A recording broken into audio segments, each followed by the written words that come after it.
మండలంలోని Magdumpur Saint Joseph పాఠశాలలో శనివారం 10వ వార్షికోత్సవ వేడుకలను పాఠశాల యాజమాన్యం ఘనంగా నిర్వహించారు. వార్షికోత్సవ వేడుకలు పాఠశాల కరెస్పాండెంట్ ఫాదర్ సాజీ వర్గీస్ అధ్యక్షత నిర్వహించగా ముఖ్య అతిథులుగా father Dhanraj, Vineeth Kumar, sister Rita Mary, Jabin John, V6 reporter Peddagoni Nataraj Goud హాజరయ్యారు. పాఠశాల విద్యార్థులతో నృత్యాలు, డీజే పాటలతో డాన్స్ చేశారు. ఈ సందర్భంగా ఫాదర్ ధనరాజ్ మాట్లాడుతూ ఇంతటి చక్కటి వాతావరణంలో సెయింట్ జోసెఫ్ ఇంగ్లీష్ స్కూల్ నిర్వహించడం సంతోషకరమని, పండగ వాతావరణంలో పాఠశాల వార్షికోత్సవ వేడుకలు నిర్వహించడం సంతోషకరమని అన్నారు. ఆయన పాఠశాల విద్యార్థులు, తల్లిదండ్రుల తరపున పాఠశాల యాజమాన్యాన్ని అభినందిస్తున్నట్లుగా తెలిపారు. ఈ కార్యక్రమంలో పాఠశాల principal Vineet Kumar, father Sameer, Pavan, Richard, Rose, Veerababu, Vincent పాల్గొన్నారు.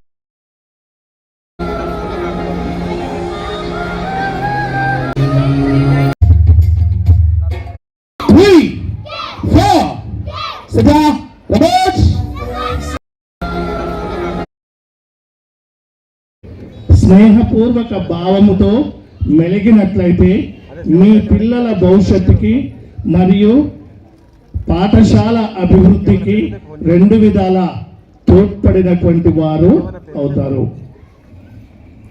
మనం ఎన్నో సందర్భాల్లో చూస్తున్నాం. ఆవేశంతో, ఆలోచన రహితంగా మనం ప్రవర్తించటం అది వినాశనానికి దారితీస్తుంది, కానీ అభివృద్ధికి కాదు. ఉపాధ్యాయుడు ప్రేమతో విద్యార్థికి నేర్పించినప్పుడు విద్యార్థి తప్పకుండా దానిని గ్రహించి తాను అభివృద్ధి చెందడానికి, నేర్చుకోవడానికి ప్రయత్నం చేస్తాడు.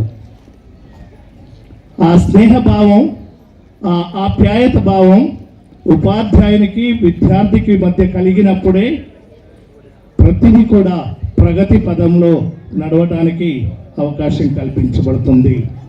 రెండవది, తల్లిదండ్రులుగా మన పిల్లల మాట మనకి వేద వాక్కు. ఎన్నోసార్లు మీరు చూస్తూ ఉంటారు పేపర్లలో